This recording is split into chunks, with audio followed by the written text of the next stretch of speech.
was a warm, beautiful day in the early evening in Butler Township in the great Commonwealth of Pennsylvania. Music was loudly playing, and the campaign was doing really well. Tell me the message you wanted me to understand, because there was something different about that rally versus this rally that you noticed. First thing I did when I got here yesterday was I did a complete look around at every rooftop. And I said to myself, that's strange. I don't see one cop, sniper, nothing. I don't see anything. And I just thought, that was kind of weird. I went to that rally yesterday in Butler, Pennsylvania. It's about 40 minutes from me. I cut down a side street, saw a lady, asked her if I could park my bike in her yard. She said yes. And she told me how to get into the rally a back way. We climbed over the 6-foot fence, walked past some people, under a yellow police tape, and walked right by that building where the shooter was. I could have got on that building.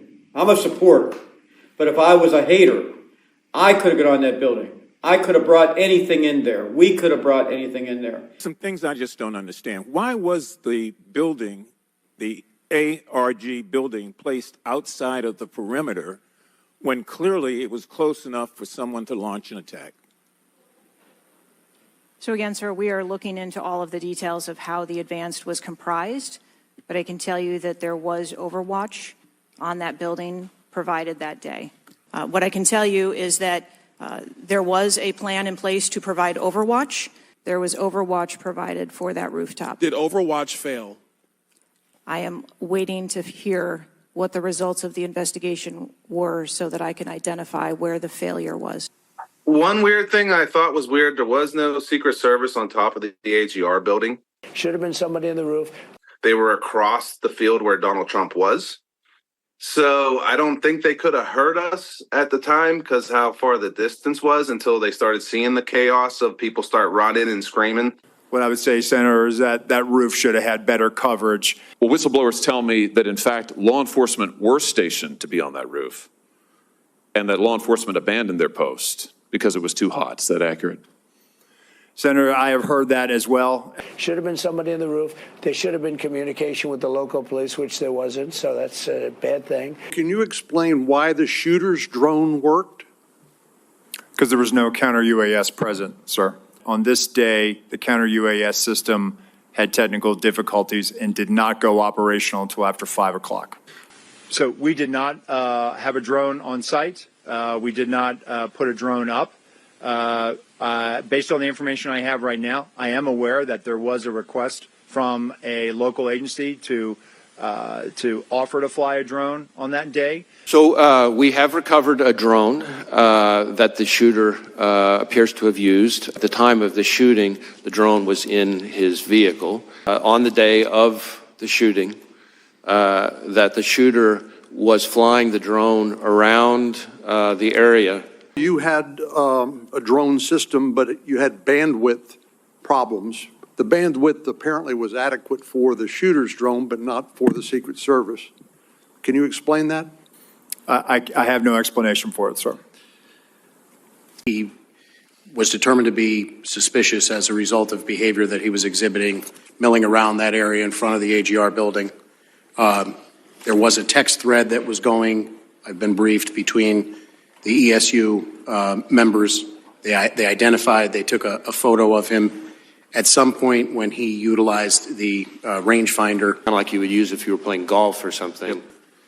The suspicion was heightened. And I know from an interview that that was immediately relayed in the command post to the Secret Service. Anybody confront him on that? Anybody ask him questions? What are you doing with the rangefinder? Anybody confront him on his presence where he was in proximity to the president? So again, to my knowledge, I believe that that was the process that was taking place, was to locate the individual. So he was known to be suspicious before former President Trump took the stage? That is the information I have received. Just to confirm, the Secret Service had this information that there was a suspicious individual. He had used a rangefinder, which made him even more suspicious. And this was all reported to them prior to the President Trump being allowed on the stage to speak? I believe, again, I'll defer to when the president came out. I know that that was probably 20 to 25 minutes before 11 hours. And steps were taken by the municipal officers over in that area they were actively looking for crooks. Are you aware whether any law enforcement officer or officers was or were posted in the second floor window of the AGR building? To my knowledge, there were two posted there from Butler ESU. You say in the building. Were they in a window, a window out onto the scene? From briefings that I have been given, I was told they were in a window. Yes, sir. Did they remain on post? I was told that at a certain point they began searching along with other local officers.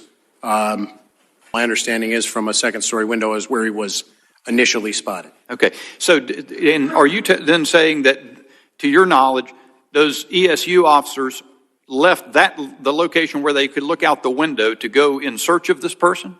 That is my understanding. Why was it abandoned? There were two-man counter-sniper teams from the locals that were in that AGR building. And so at some point they just left? That I don't have an answer for you on that, Senator, but it seems to me that if even one of them left, there should have been remaining some additional eyes left in that building.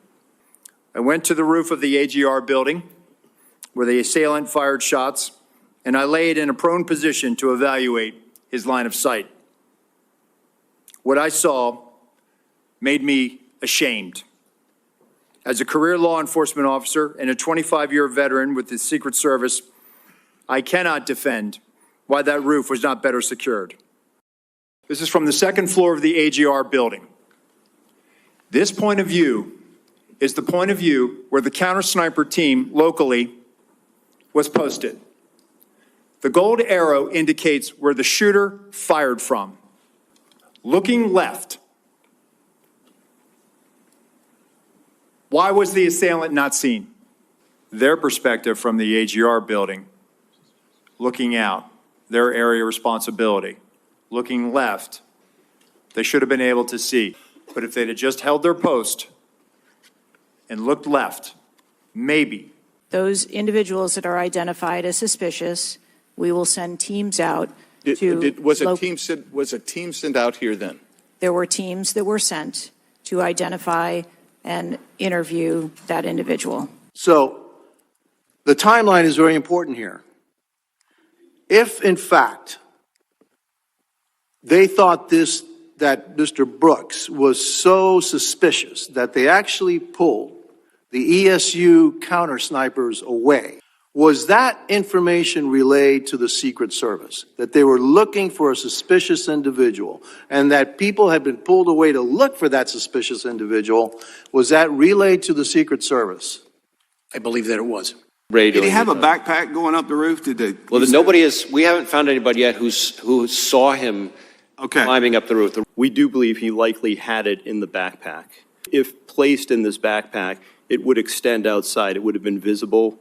We don't have anyone who observed him with the backpack with a rifle, barrel, or other part of it sticking out of the backpack. Based on everything we have, we assess that he returned to his vehicle at that time, got the backpack, and then proceeded back to the area and to the AGR building. And then he's observed, of course, on the roof, just minutes later, holding the backpack in front of him. In fact, there's dash cam footage from a police vehicle that shows him briefly traversing the roof with the backpack in front of him.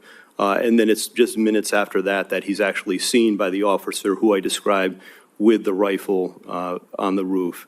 It's possible that he broke the rifle down, though we don't have conclusive evidence of that, and took it out of the bag on the roof in those moments before and reassembled it there. That's one of the theories we're looking at and working on right now. We now believe that the subject climbed onto the roof using some mechanical equipment on the ground and vertical piping on the side of the AGR building. In other words, we do not believe he used a ladder to get up there. Steps were taken by the municipal officers over in that area they were actively looking for crooks.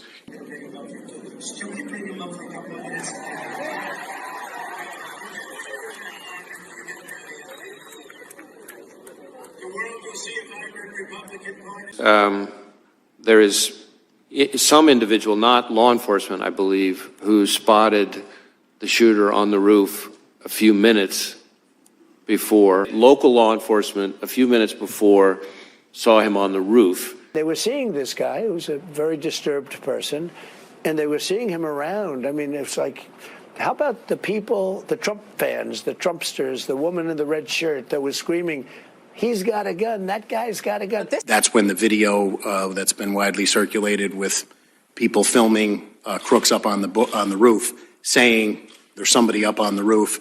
There were other law enforcement around the building running, but their vantage point on the ground did not lend a clear line of sight to where Crooks was at the top of that building. A minute or two before the shooting, saw a guy, gray shirt, climbing up the metal roof on the building right beside us, and didn't know what he was doing, trying to alert cops and police that there was a guy crawling on the roof, and then we saw a rifle sling over his shoulder. I was up at the fence line, saw the guy move from roof to roof, told an officer that he was on the roof. The officer come looking, I went back to where I was standing, heard that there was somebody that could see the person, so I went back to where they were standing, saw the person, went back and told the officer again that if he goes back to that particular spot, he can see the person, figuring that he would go on radio. When I seen him holding the gun like he was taking aim, I thought, oh my God, this guy's about to shoot into the crowd or something. I was going over there to see Donald Trump start speaking. About 10 minutes into it, a guy beside me looks over and he said, he has a gun. He has a gun. I look up at the top of the AGR building, and there was a gentleman going in prone position with a rifle. I could see the guy with my eyes. Guy said, oh God, he had a gun. I looked up, there's a guy on top of the building, right over there, with an M16, with a blanket, pointing at the president. We noticed a guy crawling, bear crawling up the roof of the building beside us, 50 feet away from us. So we're standing there, we're pointing at the guy crawling up the roof. And he had a gun, right? He had a rifle. We could clearly see him with a rifle. Absolutely. We're pointing at him. The police are down there running around on the ground. We're like, hey man, there's a guy on the roof with a rifle. And the police are like, huh, what? Like they didn't know what was going on. We're like, hey, right here on the roof, we can see him from right here. We see him. He's crawling. And next thing you know, I'm thinking to myself, why is Trump still speaking? Why have they not pulled him off the stage?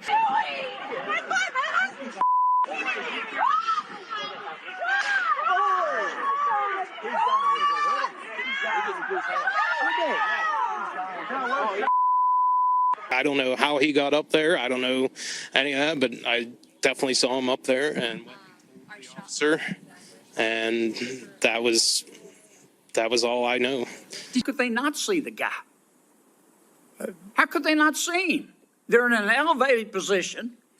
They're checking rooftops. They're looking around. There's two government snipers. How could they not see him? There he was, big as Dallas, lying there with a gun, pointed at the president. How could they not see him? I believe he was obscured by that roof, sir. He did not pop up. He did have concealment. I'm not going to say it's cover. He did have concealment, and then ultimately gets into firing position and fires.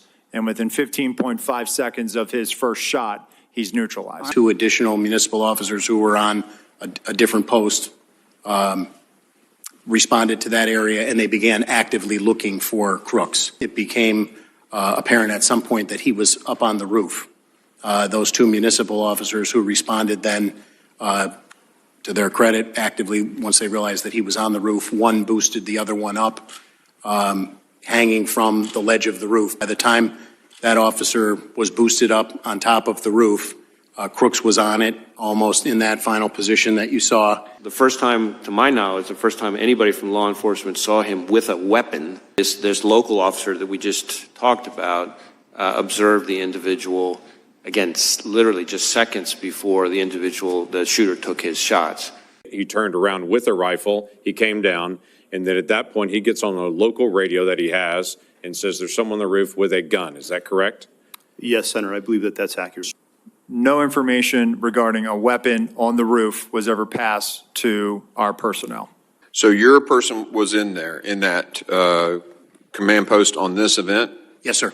Do you not have a channel of communication by which they can say, gun, take him out?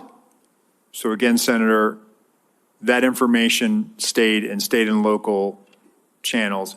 Our counter assault team, they actually had an embed with them from the local TAC team.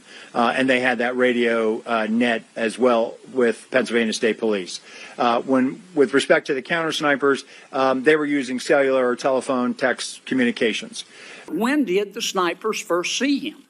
As soon as he presented himself as a target and a threat to the president, sir. There should have been communication with the local police, which there wasn't, so that's a bad thing. They were in the midst of dealing with a very critical situation, and they articulated that over the radio, as I understand it. However, it was never relayed over to us. Secret Service is looking at us from the top of the barn. I'm pointing at that roof, just standing there like this. Trump turned to look at us and point at this graphic that he had that showed the increase in the number of illegal immigrants. And as he was pointing to it, he looked like he was looking right at us. In order to see the chart, I started to, like this, turn to my right. And when I turned around to go back to where I was is when the gunshots started. That's when I noticed gunfire.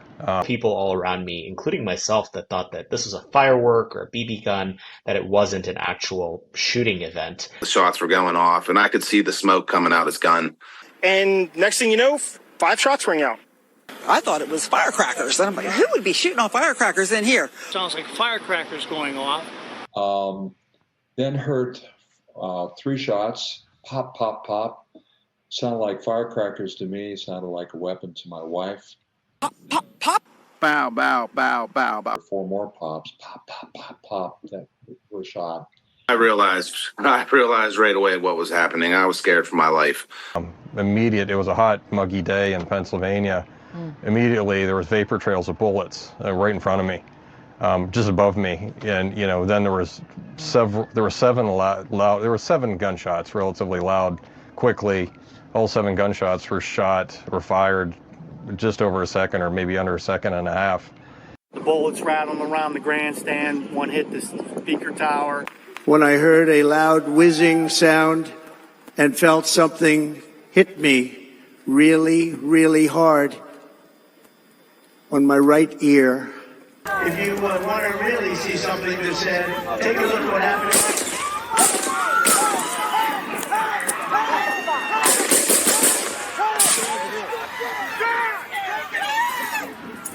Tragically, the shooter claimed the life of one of our fellow Americans, Corey, comparator, unbelievable person, everybody tells me. Unbelievable. I noticed a man in the bleachers, where the gunfire was coming from. I assumed that the gunfire was coming from behind the bleachers. It sounded about 100 meters distance. He was hit in the head and killed instantaneously. In my mind, I'm going to put a tourniquet on him and I'm going to flush out his wound, because that's what we were taught in the military. But we didn't know how severe it was. At that point, I was with a doctor, Dr. Sweetland, who was amazing and a true hero of the day. I heard a woman cry out from the bleachers down below me and to my right on down, saying, he's been shot, he's down. And that's when I went to assist him. And being an emergency department physician, I just went into muscle memory. I just went down there to help him. We picked up Corey by his pants, turned him over, and the doctor immediately began to do CPR. At the same time, I am physically holding his head, and I tilt the towel back to see the results of the injury. And unfortunately, at that point, we both knew, didn't say it, but we knew what had happened and what the outcome would be. I ran to provide aid, so I jumped the metal divider barrier between where I was sitting and went into the bleachers. When I was there, there was Pennsylvania State policemen were already there, and there was I believe, an emergency medical technician, and, I introduced myself. He said, I'm a surgeon, I can provide aid, do you need help? And at that point, one, either it was a trooper, but I believe it was the EMT technician who was there, said the man was dead. I did not know him whatsoever. It was just a citizen just like myself, a person just like myself, a father just like myself that I came to the aid of, a true hero. When I was doing that, his family, I assumed his wife was there, and my condolences go to her. Yes. And the daughter was there, and the look on their faces, I wish I could take back that day for them, that they still have their father. Yeah. But Corey, unfortunately, we have to use the past tense. He was incredible. He was a highly respected former fire chief, respected by everybody. Was accompanied by his wife, Helen, incredible woman. I spoke to her today, devastated, and two precious daughters. He lost his life selflessly, acting as a human shield to protect them from flying bullets. He went right over the top of them and was hit. What a fine man he was.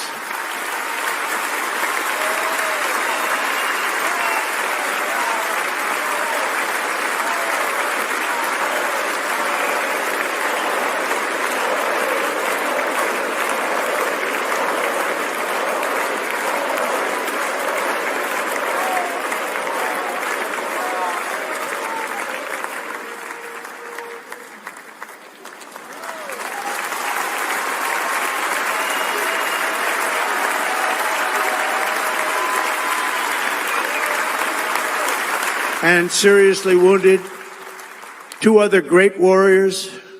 Spoke to them today. David Dutch and James Copenhaver. Two great people. I also spoke to all three families of these tremendous people.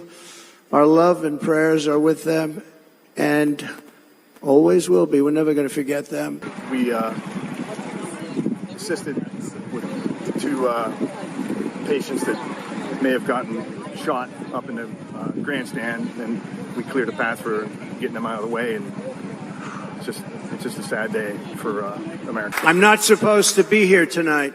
Not supposed to be here.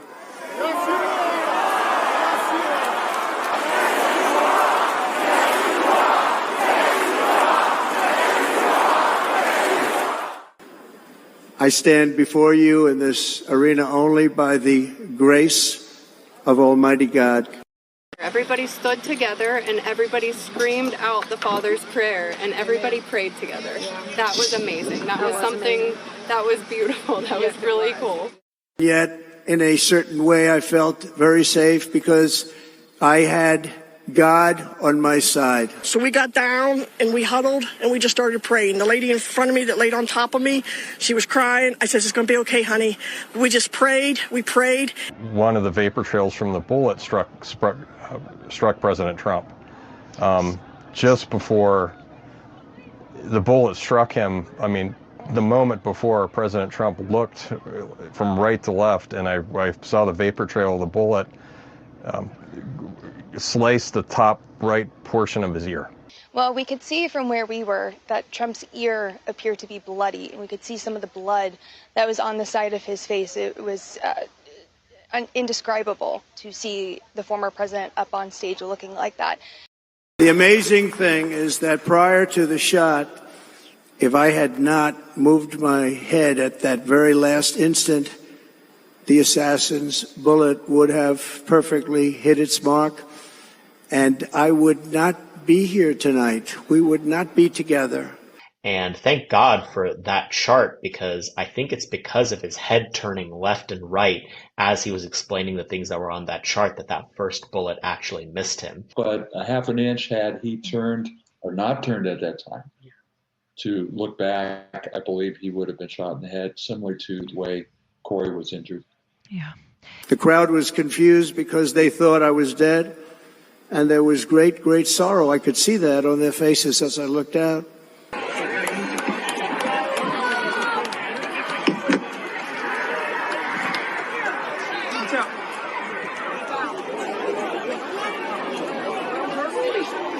There was no stampede out of the arena that you would expect in a situation like this. And when even a single bullet is fired, just a single bullet, and we had many bullets that were being fired, crowds run for the exits or stampede, but not in this case. It's very unusual. It wasn't like what you'd expect out of a crowd that just experienced something like this. Everyone was really quiet. There were a few women crying. They were, saying, "I can't believe they tried to kill him." Nobody ran, and by not stampeding, many lives were saved. They knew I was in very serious trouble. They saw it. They saw me go down. They saw the blood and thought, actually most did, that I was dead. They knew it was a shot to the head. They saw the blood. And everybody, we all turned around to the point where there were women down us. We were screaming, "Let's go get him." I mean, we wanted to get this guy and kill him. I mean, it was just, it's not funny, but that was our reaction. Everybody was so upset. One girl in front of me she just lost control. She just sobbed and sobbed. She was so traumatized. It was so sorry. I felt so bad for her. This beautiful crowd, they didn't want to leave me. They knew I was in trouble. They didn't want to leave me. If you want to really see something that's said, take a look at what happened. Hey! Hey! Hey! Hey! Hey! Hey! Hey! Hey! Down! Take it! Protect the president! Shit! My photos are going Jesus Christ! What the fuck was that? It was a really striking vignette into the kinds of people who come to these rallies and why they come to them. They really love the president. They really support him. And in that moment, above and beyond his their own personal safety, they were worried about his. The crowd realized I was okay and roared with pride for our country like no crowd I have ever heard before.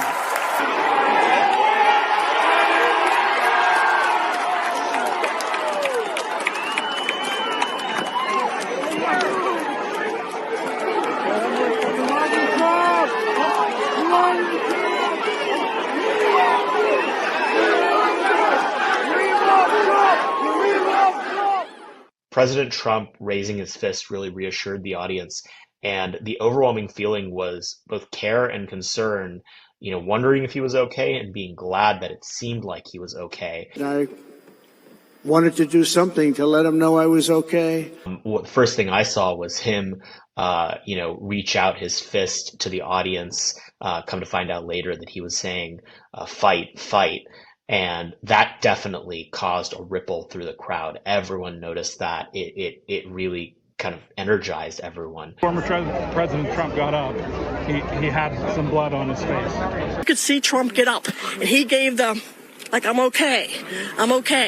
And so then we got up. Like, as a true leader, he was like leading us. Fight, fight, fight. He is leading us like it's okay. You know what I mean? I mean, that gives you goosebumps. When you have adrenaline like that, that's a tough son of a gun.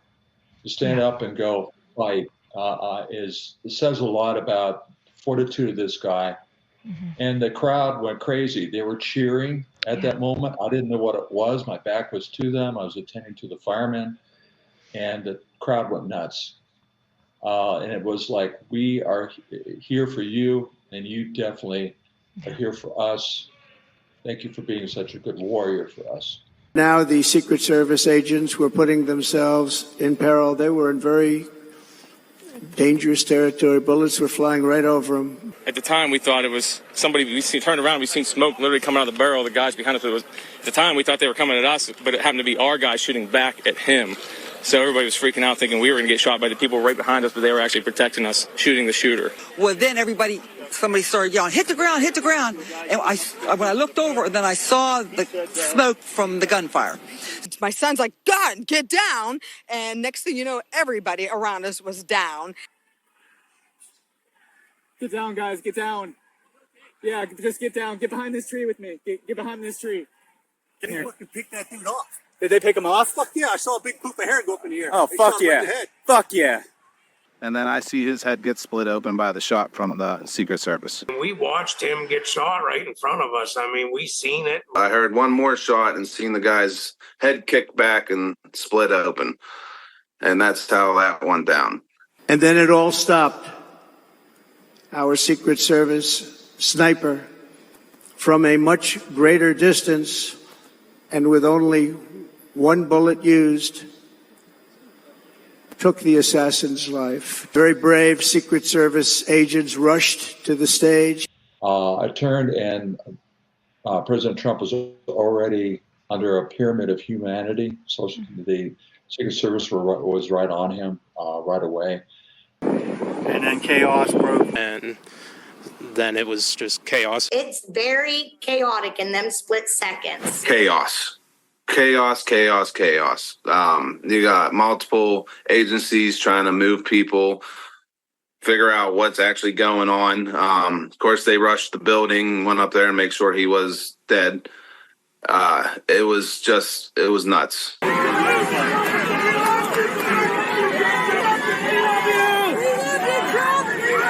love you, Trump.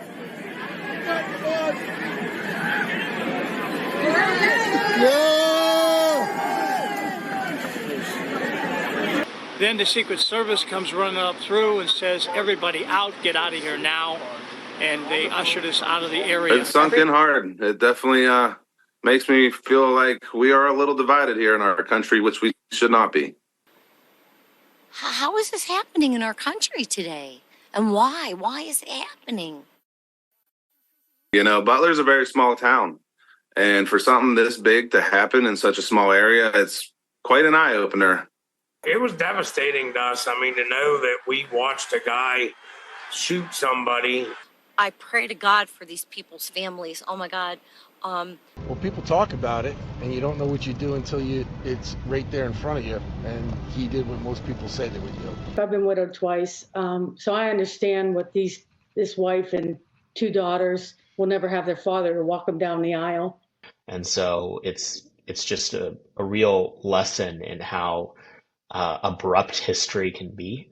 And we missed a historical pivot moment tonight in the future of the country on many levels because the president is going to make it okay out of this.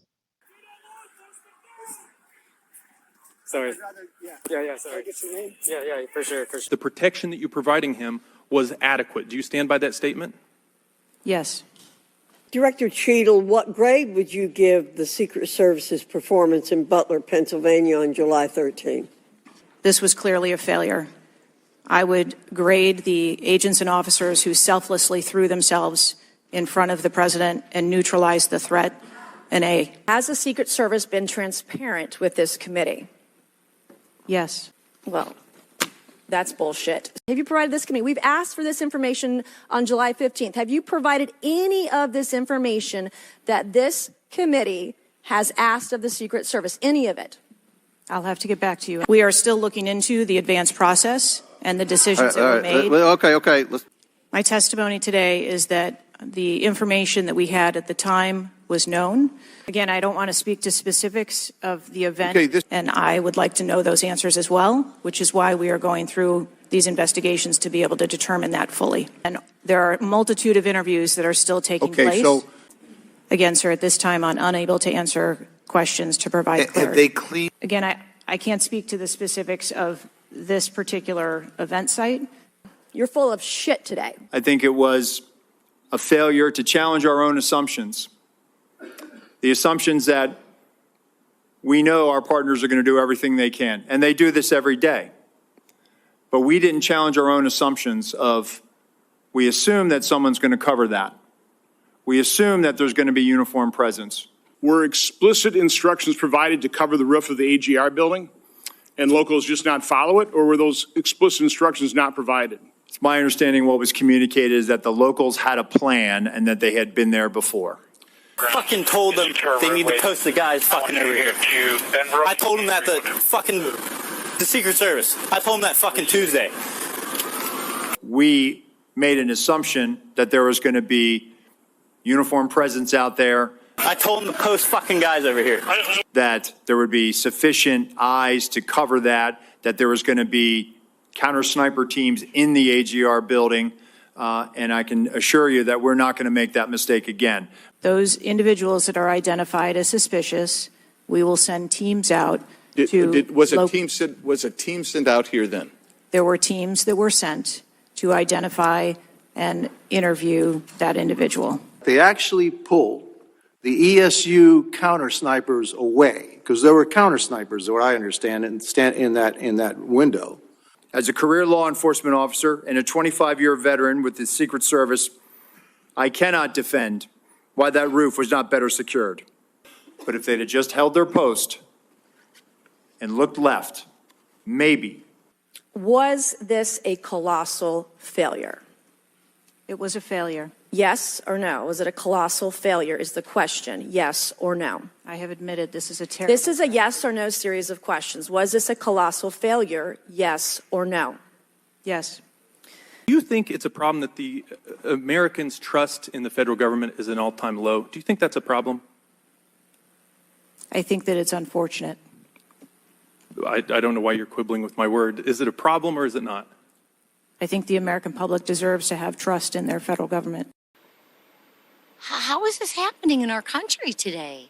And why? Why is it happening?